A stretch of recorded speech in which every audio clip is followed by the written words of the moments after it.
Els antibiòtics són un dels majors descobriments de la humanitat en aquests darrers segles. Varen permetre curar moltes malalties que llavors no tenien cura, però darrerament els estem trivialitzant i abusant d'ells. Això ens està generant bacteris resistents en aquest. Per què estan agafant aquesta resistència? Què podem fer per evitar-ho?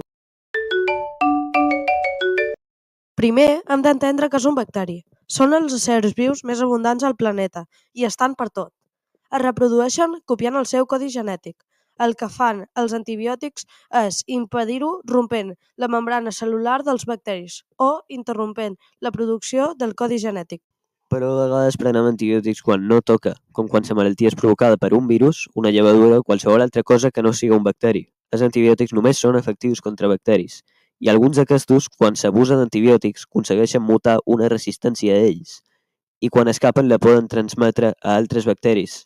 En aquests bacteris se'ls diu bacteris multiresistents. A les grans granges se subministren antibiòtics a tots els animals per evitar malalties, de manera que els bacteris creen resistència als antibiòtics administrats. Per evitar la transmissió d'aquests bacteris multiresistents, s'ha d'extremar l'higiene de les mans, objectes i superfícies que estiguen en contacte amb els éssers infectats. Som n'Ivan i en Jaume i esperem que us hagi agradat.